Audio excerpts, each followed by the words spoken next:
Hari ini bersama teman lama saya, Kemal Palevi. Oh siap. 2 kali udah datang ke sini nih. Udah 2 kali ya? Udah 2 kali. Terakhir itu apa ya? Yang pertama itu kayaknya waktu awal-awal keluar dari podcast hancur sama ini dah. Yang Ricis. Iya, Lagi iya. viral Ricis tuh gue pas Kok kesini. Ricis? Iya waktu itu gak lama pas gue collab datang ke sini, gue ada nge-tweet soal Ricis. Kenapa Ricis? Iya maksudnya gue ada bikin tweet soal dia cerai gitulah. Intinya itu. Iya itu. Apa hubungannya sama gua? Ya enggak, momennya pas itu. Oh lo itu masuk ke core memory lo tuh? Iya, Abis itu. dari sini lo nge-tweet soal Ricis cerai? Iya. Ya Allah, Kemal. Iya, jadi itu Kemal. gue itu yang gue paling ingat gue. Habis itu gak lama viral Ricis tuh. Habis itu gak lama tayang ini episode yang malu. Ngaruh gak di video yang ada lu nya komen-komen? Enggak begitu sih. Nggak Enggak ngaruh begitu ya? sih, ya. Gak ngaruh ya? Nggak ngaruh. Tapi lo temenan gak sih sama Ricis? Sebenarnya temenan, tapi semenjak dari situ di unfollow. Ya lu rese. Ya udahlah, biarin aja lah. Udah lama lagi gue gak ketemu dia. Gue pengen ngajakin dia main, tahu udah lama banget. Gue baru inget lagi. Lah, waktu itu kita kerjaan bareng tuh di yang naik helikopter. Gua, lu, Ricis, Aukarin. Berempat kita. Astaga, Yang iya gue dulu- baru inget. MTX ya? Lupa gue. Pokoknya berhubungan sama bioskop sih, berhubungan sama bioskop lah. Mission Impossible kalau nggak salah. Oh iya bener, kita dari helipad yang Senayan kita disuruh ke bioskop mana nonton Mission Impossible, ya bener. Bener. Kerjaannya. Jadi lo udah cabut dari podcast Ancur, lo bikin Iya, podcast udah. sendiri, gue main ke podcast lo. Itu Ya, ada lu- kucing siapa mah lucu banget. Kucing gua, nggak sebenarnya tadinya tuh gua nggak suka kucing, gua benci kucing dit.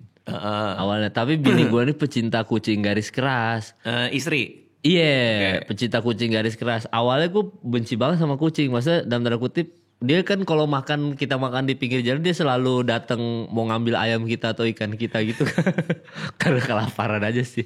Harusnya kan ada empati ya. Ini kan gak punya opsi dia, kasihan. Iya, soalnya mereka sekali lu kasih akan minta terus kan. Iya, nah itu nyebelin buat lo.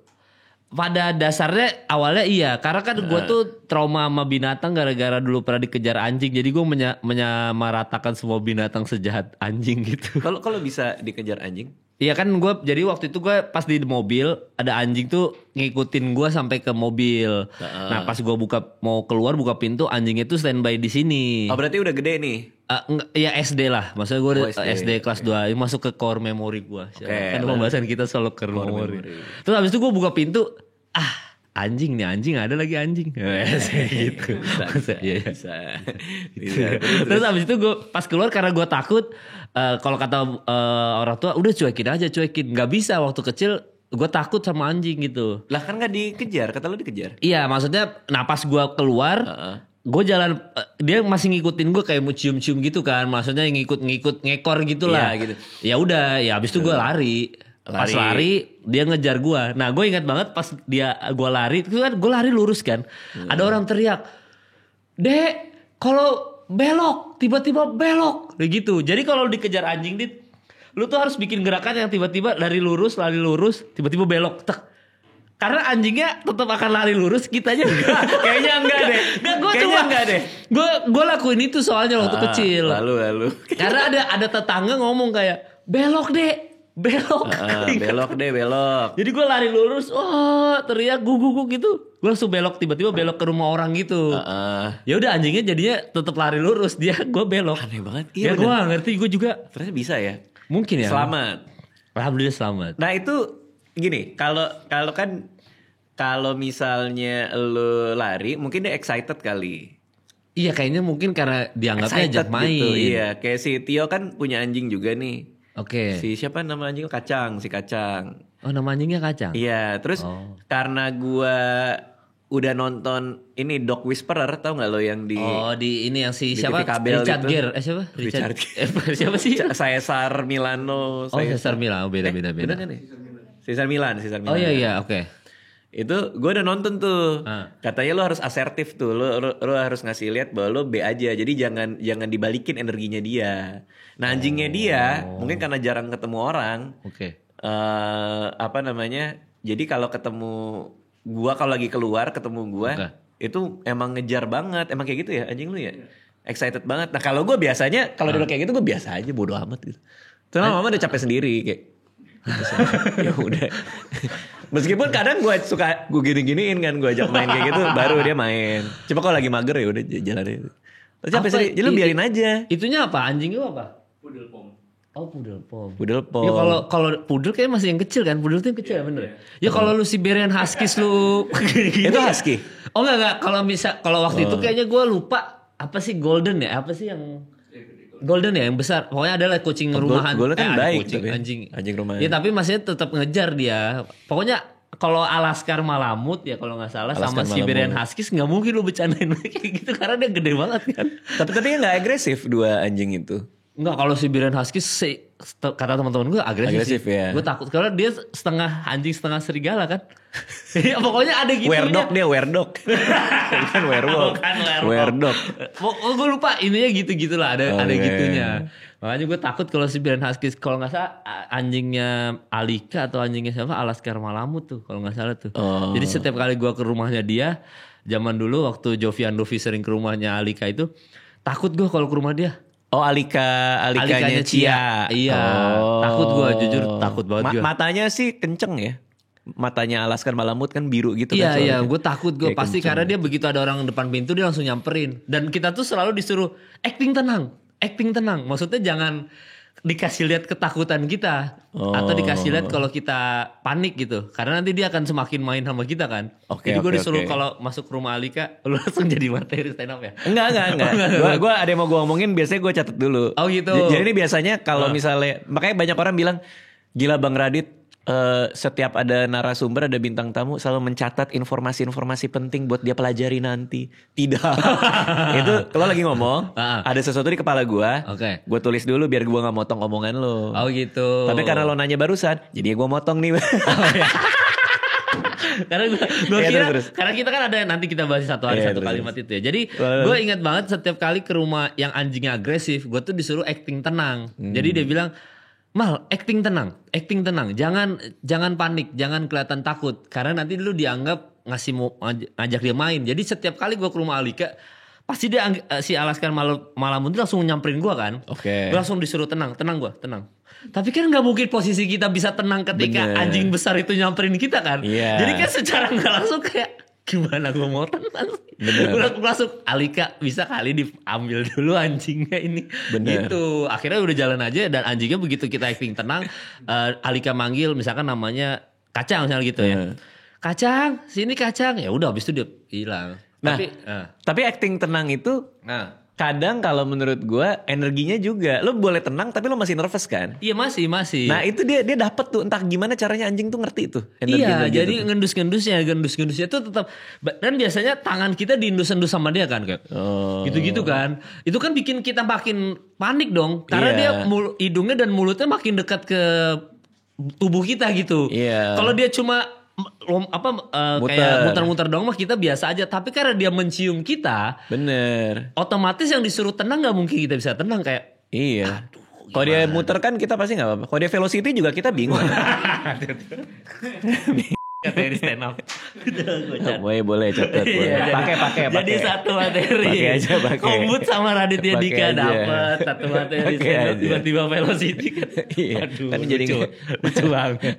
Malah Alika yang nggak tenang jadi anjing gue velocity. Kok velocity dia yang panik dia. Nih gue nyatet ini tadi barusan nih. Apa tuh? Gue nulis satu kata nih jongkok. Jadi kan lo lagi cerita soal disuruh tenang kan. Nah gue dulu pas SD jadi di jalan deket rumah temen gue itu suka ada satu anjing dua anjing yang berkeliaran gitu loh. Jadi kayak dikeluarin sama yang punya rumah di deket tetangganya dia di tetangganya dia. Nah gue mau lewat situ temen gue bilang tenang aja Dik. Dia bilang kan panggilan gue Dika tuh. Tenang aja Dik kalau misalnya itu anjing lari ngejar lu atau gonggong atau ngejar lu lo ke bawah aja pura-pura ngambil batu. Pernah dengar soal itu gak? Terus. Karena anjingnya nanti, mau nimpuk nih, jadi gue lari gitu. Ngerti gak? Jadi lo gini aja nih, gini gitu. Ada gitu. Nah, bener. Oh ya gitu ya? Ada pernah denger gitu? Gue juga baru denger. Oke, terus. Terus. Gampang Dik, nanti dia mau nyamperin, lo tinggal gini aja. Pura-pura ngambil batu. Nanti dia kayak, mau ditimpuk nih, terus dia lari. Bener, itu gonggongin gue. Udah gini-gini kan, begini-gini. Terus ya udah, gue diem, gue ngambil batu kan, pura-pura ngambil batu, gue gini. malah lari ngejar gue. Gue kabur anjir. Ternyata gak bisa. Ternyata gak bisa. Oh gak bisa. Gak bisa. Ambil gitu gak ya? bisa. Gue takut banget gue. Oh. Gue kabur, gue ngibrit. Untung aman. Umur berapa itu? Waduh, SMP kelas 1. Ya kayaknya momen kita dikejar anjing tuh umur-umur kalau nggak SMP kelas 1 SD. Kok kita gak pernah lihat ada kakek-kakek 78 tahun dikejar anjing ya? Mungkin. Di komplek kok gak ada ya? Karena pasti meninggal di tempat itu kalau dia lari. Minimal ACL kena itu dia, kasihan dia. Sama tahu gak ini ngomongin soal anjingnya? Iya. Gua abis ganti senar di satu tempat gitar gitu di Kemang. Pak gue main ke sana, dia ngebreeding anjing. Jadi gue diceritain. Bang Radit, tahu nggak di sini mau nggak satu anjing nih buat dipelihara? Terus gue bilang, wah saya di rumah nggak pelihara anjing. Gue bilang, gue meliharanya kucing. Gue bilang, kenapa emang? Wah ini ada breed kita anjing yang nggak bisa gonggong. Wah beneran? Anjing gagu gitu? Nggak maksudnya anjing yang nggak bisa gonggong. Bukan emang breednya, emang breednya anjing gagu. Oh gue kira ada anjing kasihan juga. Bukannya dia nggak bisa, dia nggak bisa, memang nggak bisa. Cuman beneran nggak bisa gonggong. Lihat aja mas gitu. Terus gue ngeliat anjingnya satu ngeliat gue, bener nggak gonggong. Dia velocity.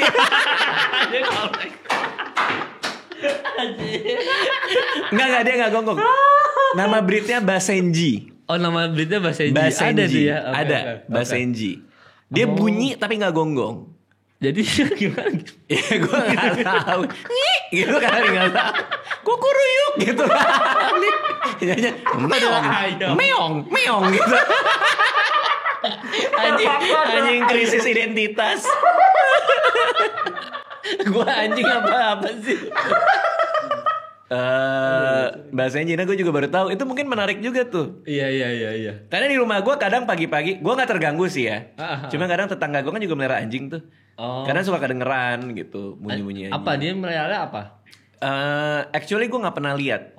Gue nggak pernah bener-bener lihat. Gitu. Kalau dulu di zaman di Bandung kan, gue kan dulu waktu kuliah di Bandung dia kosan gitu kan. Jadi ada satu momen di mana gue Jovi Andovi harus bikin video YouTubers versus Comedians tuh di kosannya G Pamungkas lah gitu. Jadi pas gue kesana, G tuh selalu bilang, Mal lu jangan coba ke rumah sebelah atau ketok pagar rumah sebelah katanya. Kenapa? Karena di sebelah pelihara pitbull. G tuh selalu bilang kayak gitu. Serem juga tuh pitbull. Terus kayak wah gue dari situ setiap sama Jovi Andovi aja yang pecinta anjing aja dia takut banget sama pitbull kan. Iya. Iya maksudnya memang pitbull nih kan. Iya kayak gitu-gitu gemuk gitu-gitu keker gitu-gitu. Emang pada takut aja kita sama pitbull sih, jujur takut banget sih. Ada momen di mana waktu itu dulu gue punya mantan rumahnya di Pondok Indah, dan setiap di Pondok Indah tuh ada kayak kebiasaan orang sana kan orang kaya ya. Jadi memelihara anjing itu tuh ngasih lihat strata mereka. Oh iya. Iya, jadi kayak gitu. kasih lihat kalau anjing gua pitbull atau enggak ditarik 2 orang gitu kan, yang kan pitbull harus ditarik 2 orang gitu, atau enggak yang pakai apa yang ininya 3 leher lah, apa ikat leher gitu. Itu tuh nunjukin bahwa tetangga mana yang pelihara pitbull. Oh, berarti dia punya power, punya kekuasaan. Ada kayak gitu-gitunya. Di perumahan Pondok Indah ini gitu. Jadi pas gua kesana suatu hari ada anjing golden jalan. Golden kan baik banget ya. Nah yang pitbull ini entah kenapa gonggongin si anjing golden ini sampai akhirnya digigit lehernya gitu. Kasihan gua. Serem banget. Iya gitu-gitu. Marah pemiliknya. Itu biasanya yang salah ownernya sih. Iya ownernya. Akhirnya kan dimarahin. Owner yang satu marahin owner yang punya pitbull gitu. Iya pitbullnya sih sebenarnya nggak salah. Lo harus bisa ngajarin yang benar buat pitbull itu. Nah Pondok Indah sampai segitunya tuh seingat gue tuh kayak gitu. Nunjukin strata lo, karena siapa yang melihara pitbull di komplek ini gitu. Jadi kelihatan kayak lu manly banget, pasti kan punya power. Wah dia melihara pitbull nih, berani banget nih. Tapi serem tau. Maksudnya kalau lo nggak bisa ngendaliinnya, nggak bisa ngajarin yang benar, orang jadi korban kan sedih juga ya, maksudnya pasti kan. Sedih juga makanya. Lo melihara kucing gara-gara istri. Iya benar. Oke, itu ada 2 kucing tuh di situ. Iya, British Shorthair ya. Berarti kenapa lo tadinya nggak suka kucing jadi pelihara kucing? Berarti lo kalah argumen dong sama istri lo. Iya, karena ternyata Iya kan? Iya benar. Karena ternyata memang kita emang harus suka mungkin selama ini karena gue nggak pernah melihara kucing aja ya. Jadi kayak belum tahu rasanya punya kucing itu gimana. Sehingga begitu gue adopsi satu kucing di apartemen gue dulu, gue ngerasa bahwa ternyata mereka tuh baik gitu. Emang harus kenal aja sih sama kucingnya gitu. Iya, jadi gue waktu itu apa ya, forest apa gitu gue lupa. Gue pelihara akhirnya di apartemen gue adopsi satu kucing, terus gue akhirnya pelihara. Jadi setiap kali gue buka pintu kamar ada dia. Jadi kayak ada yang nemenin aja. Zaman dulu belum nikah tuh kayak ada yang nemenin ya gitu. Jadi seru aja ternyata. Nah lo gitu. Punya 2 apa rasnya? British Shorthair. British Shorthair dua-duanya. Iya. Lo taruh di kantor aja? Untuk sementara ya taruh di kantor dulu. Emang kalau di rumah kenapa? Karena kan gue masih ngisi rumah, belum pindah. Masih di apartemen gue sekarang. Oh lo di apartemen mana? Ada di Rawamangun. Oh di Rawamangun. Anjir jauh juga Mal. Lumayan. Rawamangun kan kantor lo di Kemang. Iya lumayan. Dulu gue kantor gue di situ juga. Tapi tamu setiap kali ke sana jauh juga Kemal ya gitu. Dalam hati gue iya juga ya. Kasihan juga mereka pada datang. Akhirnya di Kemang ya. Oke, berarti lo ada podcast. Itu kegiatan rutin lo sama nih film. Iya film, iya benar. Ini Jadi Tuh Barang. Jadi Tuh Barang, iya. Ini soal apa kok ada petir-petir gini? Iya, jadi si Oki Rengga kan mau jadi pawang hujan lah ceritanya. Ini kan ya ceritanya pada dasarnya sih premisnya tetap kayak orang-orang yang habis lulus kuliah bingung mau kerja apa kan. Kalau Oki kan sini main case-nya Oki ya. Maksudnya main karakternya bener banget kan Oki yang ngedrive cerita lah. Oki ini harus menikahi Baby Sabina ini ceritanya. Cuma Baby Sabina ini ada yang mau nikahin lagi, Ge Pamungkas gitu. Jadi dia harus ngumpulin duit buat nikahin Baby Sabina, intinya kayak gitu. Oki Rengga pemeran utama berarti. Iya. Kok Ge Pamungkasnya nggak di poster? Ya karena gimana ya kan bertiga ini sih. Yang porsi paling banyak. Iya porsi paling banyak ini karena kan tetap pertemanan lah gitu. Pertemanannya Diki Wongso sama Oki ini kan. Jadi makanya paling banyak tetap sini paling banyak mereka. Ini yang nulis elu? Enggak, ada David Turbianto. Yang nulis David, Iam sama Lukman Bayhaki yang nulis. Nah, elu di sini sebagai sutradara doang. Berarti lu ngedirect lagi. Iya, balik lagi. Tadinya udah nggak mau gue. Nah, dulu lu pernah, gue nggak tahu gue boleh ceritain apa nggak. Cuman dulu pernah nelpon gue.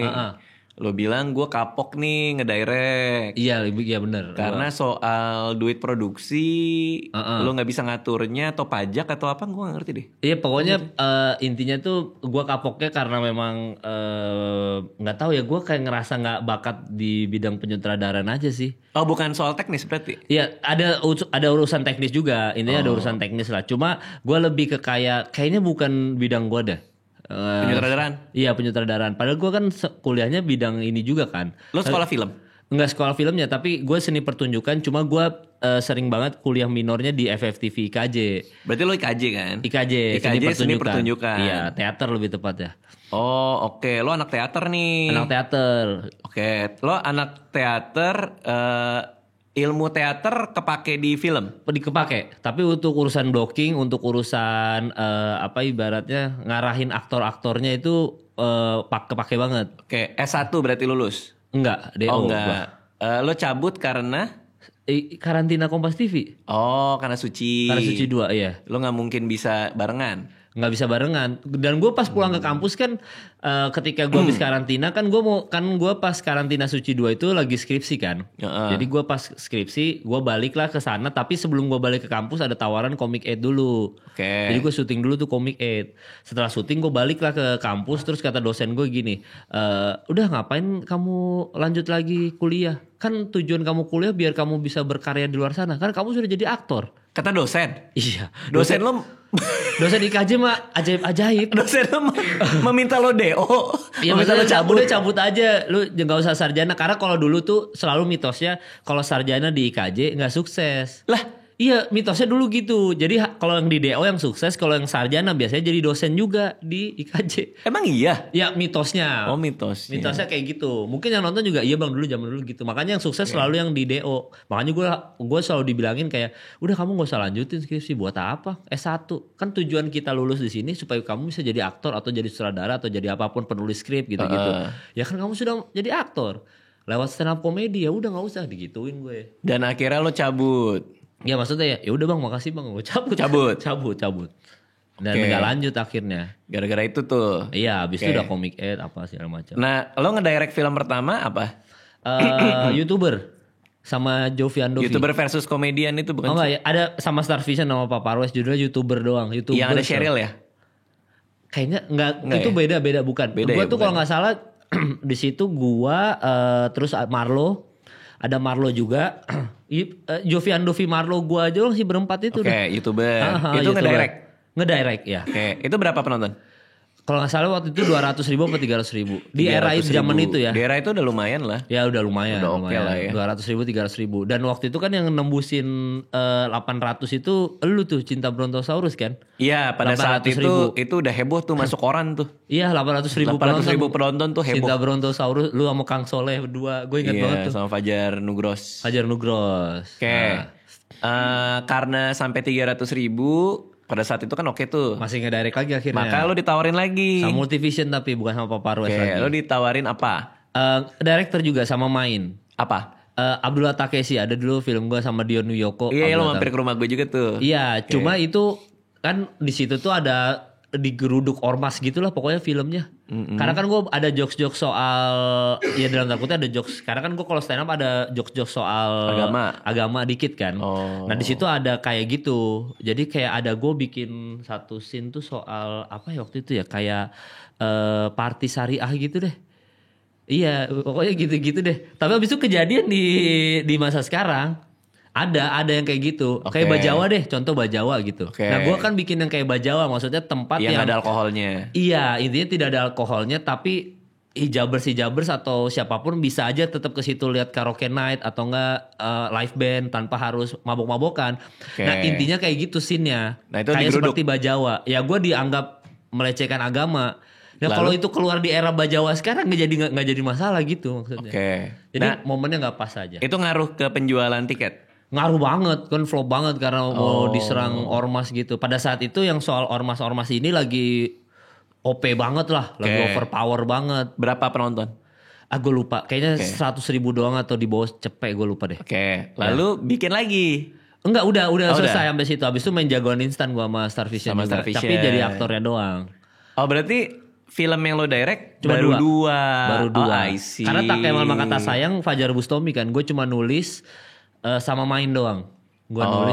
Dan Tak Kemal Maka Tak Sayang kan dari Bukune. Gue nulis dulu buku di Bukune kan. Iya bener. Iya. Dan itu saran lu juga itu sebenarnya yang Tak Kemal Maka Tak Sayang kan. Itu kan pertama show stand up spesial dulu. Tak Kemal Maka Tak Sayang tuh spesial show gue gitu.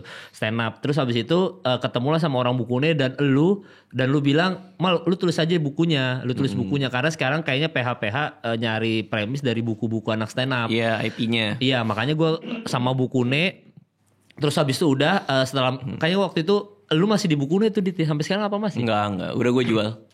Oh iya, tapi waktu itu masih lu kan? Enggak, udah enggak.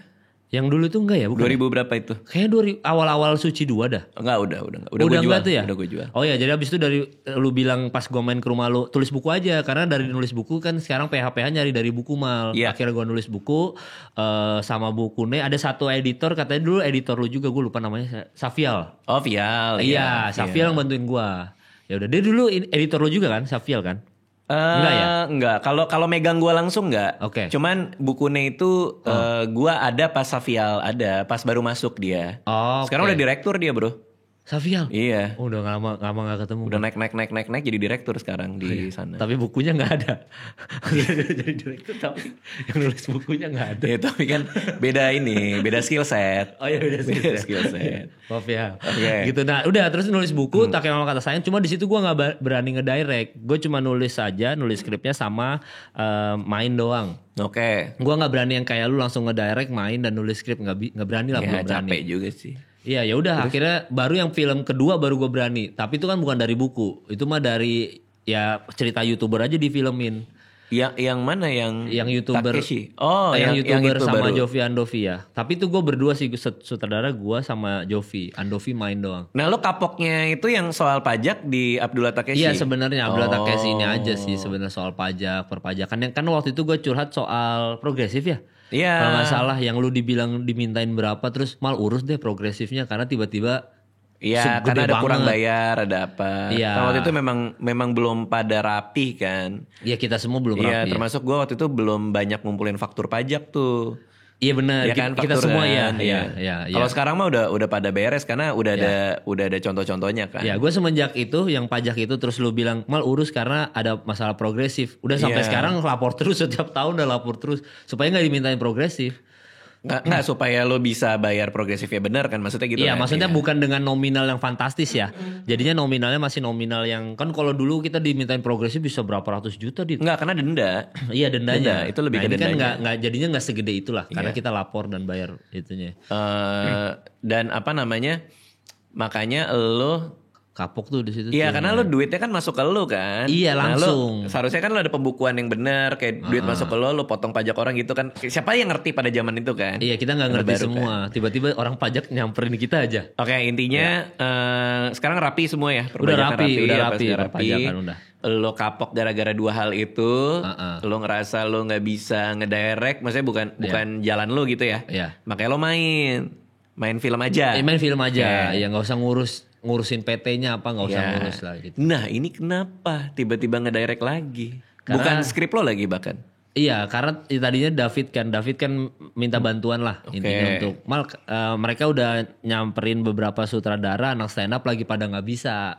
Iya. Gitu. Termasuk Ajis kalau nggak salah, Ajis tapi lagi sibuk stand up festival kan. Iya, benar. Jadi lagi pada nggak bisa lah gitu. Nah, kebetulan gue bisa terus ya udah gue yang ngedirect gitu. Jadi gue bantuin lah. Kalau dulu kan takut nggak bayar pajak gitu. Takut kena progresif kan. Kalau sekarang kan karena udah urusan pajak dan gue jadi sutradara doang, gue berani. Iya, jadi gue udah mulai ayo deh gue bantuin deh, nggak apa-apa deh. Toh juga gue lama nggak berhubungan sama dunia film sih gitu. Oh, berarti lo cuma di commission doang, dibayar sebagai sutradara atau produksi lo sekaligus? Enggak, dibayar sebagai sutradara aja. Oh, ya udah paling enak. Jadi nggak kena begitu-begitu nggak kena. Iya, karena lo bayar pajak penghasilan lo aja. Iya. Berapa tahun akhirnya lo balik ke kursi sutradara? Berapa ya dari COVID aja udah 2017 aja udah nggak berhubungan sama dunia film sih itu 2017. Gila. Sampai sekarang di 2024 kan baru comeback ya. Berarti jadi sudah segitu lamanya 8 tahun lah 8 tahunan ya kurang lebih. Habis itu ada COVID. Wah, apa rasanya tuh? Lo tiba-tiba kan dapat project ini. Iya. Lo ngurusin. Iya. Lo lebih berhati-hati kah atau lo ada kagok-kagoknya lagi? Lebih berhati-hati karena dulu gue juga kapok jadi sutradara sebenarnya karena gue ngerasa gue kurang mateng aja sih di kan. Prep. Iya, jadi kan secara waktu gue jadi director kan gue ambisius lah dalam tanda kutip. Gue pengen kayak Radit deh, bisa lah. Radit aja bisa ngedirect, bisa nulis script, bisa main jadi pemeran utama. Gue bisa deh kayak gitu. Yang dimana itu yang menginspirasi Ernest sama Panji ngedirect juga kan. Karena habis lu langsung gue tuh. Yang dari anak stand up nih yang bisa ngedirect, nulis skrip dan main jadi pemeran utama langsung. Iya. Nah jadi gue kan gue bilang gue bisa deh gitu. Akhirnya Ernest juga bikin karena habis itu Panji juga ngedirect juga.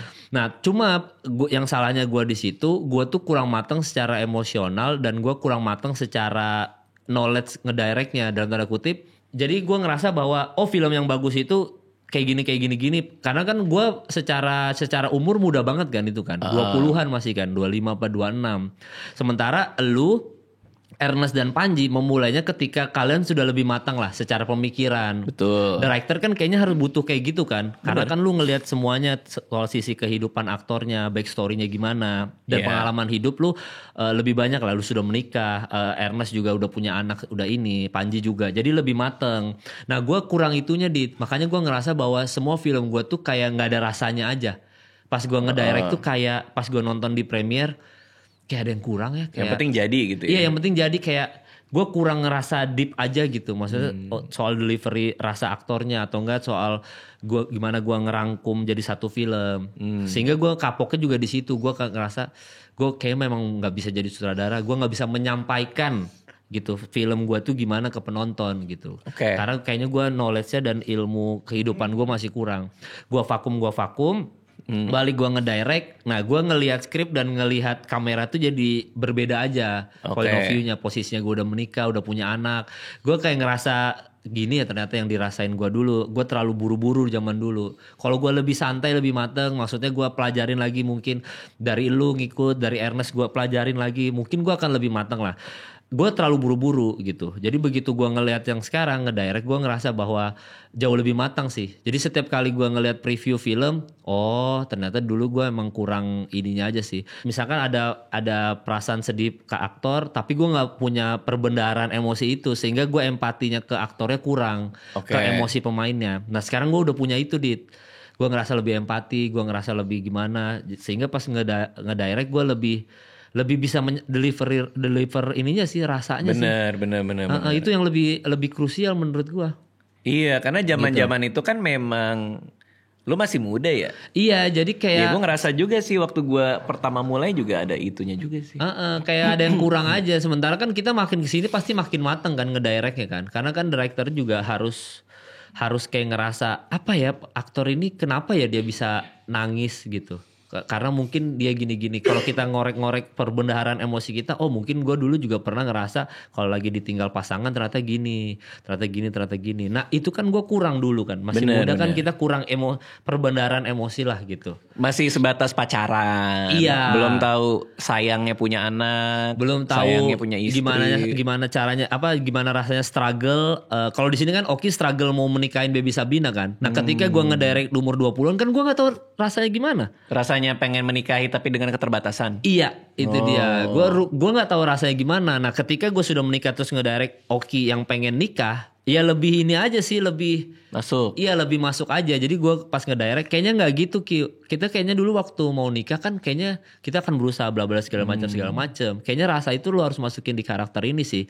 Nanti gue dari gambar juga gue akan lebih nge-shoot soal emosi lo ketika lo ditinggal sama Baby Sabina. Jadi lebih ada gitunya. Sutradara tuh memang nggak bisa cuma tahu teknis doang.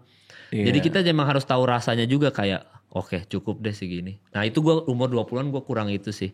Oke, berarti lo gak menyarankan terlalu muda untuk ngedirect kali ya? Iya mungkin ya. Misalnya mungkin baru ya. 10 hari itu kayak gak bisa. Gak akan bisa. Baru 10 hari. Tapi memang Kemal tuh umur 20-an pasti belum punya lah pengalaman mau nikahin itu. Orang kan masih jalan sama saudara gua waktu itu. Masih ngedet gitu. Buat gitu. Taunya di acara keluarga. Dulu. Gue tahu. Gue juga kaget ya. Iya gitu. Gue juga kaget. Iya kaget. Gue juga kaget. Oke. Nah berarti ini film tentang tadi ya, orang yang mau nikahin pacarnya. Kurang lebih itu. Dia mau ini buat pawang hujan segala macam. Menghalalkan segala cara lah. Akhirnya jadi pawang hujan bohongan. Nah ini kan ada skripnya orang ya. Skripnya David kan. Skripnya David Nah lu kan director nih. Iya. Gimana cara lu menerjemahkan apa yang David tulis tuh? Iya, jadi waktu pas gue nerima draft 2 kan dia kontraknya sampai draft 3 doang. Pas gue nerima draft 2 emang banyak yang kurang dari skripnya. Maksudnya gue cerita ke David, ke Lukman sama ke Iyam, gue bilang ini tuh banyak banget yang mau lu kejar apa sih gitu. Ini terlalu banyak keinginan nih. Maksudnya karakter yang ini punya masalah sendiri, yang karakter ini punya masalah sendiri. Untuk film ini terlalu banyak cabangnya, gue bilang gitu. Kalau di film kalau bisa satu karakter aja tapi dia ngedrive cerita, yang lain ngikut, jadi subplot aja, gue bilang gitu kan. Nah kalau kita bikin series nggak apa-apa, nih karakter ini punya masalah sendiri, karakter ini punya masalah sendiri, terus jadi satu gitu. Walaupun ternyata itu ketika lu nonton Weapons, sudah nonton gak sih? Udah dong. Nah kalau di Weapons kan akhirnya banyak karakter yang diceritakan si A, nanti kita balik lagi ke karakter ini gitu-gitu. Itu multiple POV kan? Akhirnya jadi multiple POV kan. Nah kalau gue pas baca skrip itu gue ngerasa cerita ini nggak bisa kayak gitu, nggak bisa multiple point of view, nggak bisa. Satu orang aja kita pilih, premisnya mau apa. Nah gue nanya ke PH, apa yang lu mau kedepankan, percintaannya kah? Atau persahabatan mereka, gue bilang gitu. Persahabatannya Oki, Diki, Wongso. Ketika gue mengedepankan persahabatan, percintaannya gue turunin skalanya. Supaya gak terlalu dominan. Penonton tuh nanti di ending menantikan pertemanan ini. Mereka kan pasti kalau pertemanan ada berantem di tengah-tengah kan. Nah mereka itu akhirnya dapat kerjaan, kesukses, terus mereka lupa diri. Gimana cara menyatukan lagi supaya berteman lagi. Atau percintaan Oki sama Baby Sabina yang gue kedepanin, sehingga penonton tuh menunggu apakah di ending mereka nikah atau enggak. Nah diskusi akhirnya yang dikedepankan mungkin karena beberapa film kayak Agak Lain atau GJLS pertemanannya yang dikedepankan, akhirnya gue memilih Oki sama Baby Sabina. Sehingga ketika promo gue selalu bilang, kapan lagi lu lihat seorang Oki Rengga yang secara lookingnya nggak kayak Nicholas Saputra, tapi bisa dapetin Baby Sabina yang cantik banget gitu. Akhirnya yang dijual soal beda mukanya. Iya, wah lu kalau lihat nanti kalau lihat filmnya gitu Dit ya, mukanya Oki kan bolong-bolong ya. Iya, gue sering banget bahas ini. Mukanya Oki kan bolong-bolong, bayangin dia mukanya bolong-bolong nangis. Kalau kemarin gue di GJLS kalau selalu bilang kayak gitu kan, dia lagi nangis itu tiba-tiba air matanya masuk ke bolong-bolong gitu kan, jadi kayak hilang aja air matanya kemana Oki gitu. Atau masuk ke pori-pori. Lo tambahin CGI nggak? Wah, jadi bolong-bolongnya Wakanda Forever. Waduh. Iya yang musuhnya Wakanda kan bolong-bolong tuh badannya. Andre Jordan. Tapi lo ketika ke lapangan lagi, apa lo balik lagi ke ambisi lo dulu atau lo ngerasa fun lagi atau gimana? Oh enggak, ngerasa yang jadinya tetap fun lah. Karena itu kan bidang gua, sebenarnya itu kan kuliah gua gitu. Harapan gua tuh sebenarnya kalau waktu kuliah gua nggak pengen jadi stand up comedian, itu kan kecelakaan kan. Stand up comedy itu mah gua ke comedy cafe, ada lu, ada Panji, ada Kompas TV, ada Metro TV, tiba-tiba lucu aja berdua sama Mongol di situ kan. Akhirnya diajak, itu kan kecelakaan. Nah, sutradara ini emang goals gue pas kuliah, gue pengen endingnya jadi sutradara dan punya production house sendiri lah gitu. Oh, lo maunya gitu? Iya, tapi seiring berjalan mulai terkikis keinginan itu. Kayaknya gue jadi podcaster aja deh, jadi YouTuber satu gitu-gitu, atau tetap stay di stand up comedy. Nah, pas gue balik lagi ke lapangan, gue ngerasa funnya lagi tetap dapet. Cuman memang gue lebih kayak, kalau dulu gue segini cukup deh, misalkan gue ngedirect cukup pakai misalkan gitu, cukup kayaknya sih cukup. Nah kalau sekarang gue lebih kayak detail aja, maksudnya kayaknya emosinya harus lebih deep lagi deh gitu-gitu. Ngebawa perbendaharaan emosi baru aja di ke lapangan gitu. Make sense. Iya, jadi sehingga pas gue ngeliat layar, gue tuh lebih kayak lebih wise aja. Wah dulu gue waktu gue mau nikah sama bini gue rasanya nggak gitu sih gitu. Atau nggak pas pertemanan. Dulu kan kayaknya pas zaman itu awal-awal 20-an kayaknya kita pertemanan semua kita temenan aja kan. Posisinya mungkin entah karena gue lagi tenar-tenarnya dari stand up comedy, mereka fake nyamperin gue. Jadi kayak Kemal, Pak Levi gini. Jadi pertemanan tuh kayak berasa fake gitu. Pas zaman Covid kan kita dikasih realita bahwa yang fake siapa, yang beneran teman kita siapa. Sehingga pas gue ngedirect benang merahnya ada unsur pertemanan, gue ngerti. Jadi kayak pertemanan yang kayak gitu fake menurut gue gitu. Kalau lu emosinya cuma bercandanya soal gini-gini tuh pertemanan yang fake. Harusnya kalau lu mau deep berantemnya, ada sesi berantem lah mereka bertiga, lu harus singgung masalah personal. Karena ketika lu nyinggung masalah personal, berarti lu bertemannya emang sedip itu. Itu yang bikin lu marah. Nah gue nyampe ke titik itu Dit. Karena udah di umur 30-an gue baru nyadar bahwa pertemanan yang nyinggung soal personal itu sakit banget gitu. Kayak misalkan gue personal sama lu. Tadi deh soal lu mah pernah jalan sama saudara gue mal misalkan gitu. Karena lu bisanya cuma deketin saudara-saudara gue misalkan gitu. Kan lebih personal misalkan gitu. Gue kan gak ngomong gitu tapi enggak, itu kan contoh aja. Jadi kan personal ke gue karena kita dekat gitu. Jadi personal.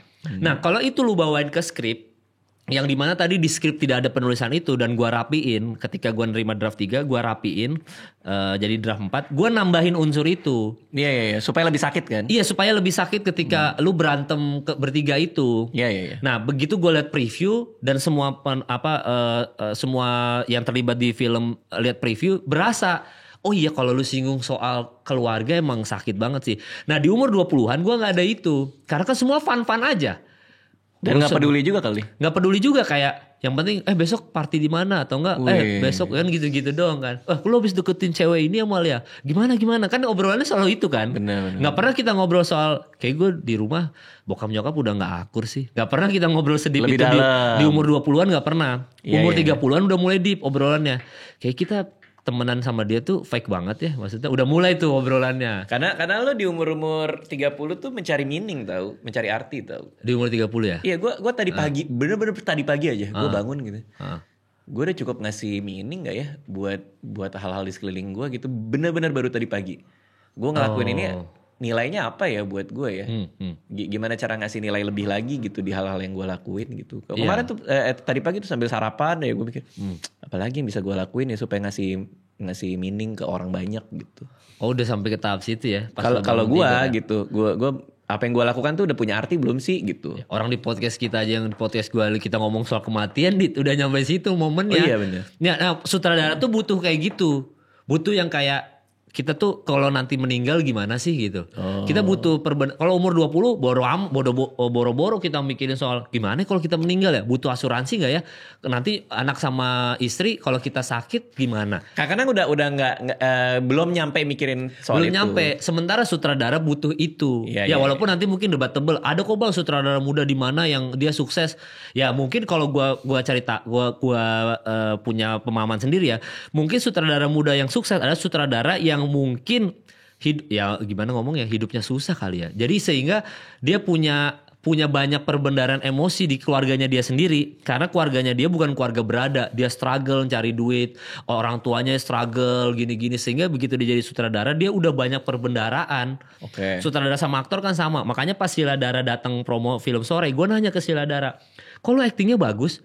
Sementara lu dari keluarga berada, gue bilang gitu ke Sheila Dara. Terus? Iya, terus dia bilang karena dia bilang dia temenan sama beberapa teman yang menurut dia bisa ngebantu dia untuk nambahin perbendaharaan emosi dia. Karena kalau kemarin podcast sama Bang Ringo Agus Rahman, dia juga merasa hal yang sama. Dia ngerasa hidupnya susah ketika masih muda, sehingga itu yang membuat dia jadi aktor yang sekarang. Perbendaharaan emosinya banyak lah gitu. Nah makanya itu Sheila Dara one of a kind. Pas gue bilang Bang Ringo, kayaknya gak ada deh aktor yang hidupnya enak-enak aja tapi dia actingnya bagus. Terus gue bilang ada Bang Sheila Dara Bang. Nggak, gitu. Kalau Sheila Dara itu dia naturally cerdas aja sih. Nah iya. Dia kayak SMA 8, dia anak UI.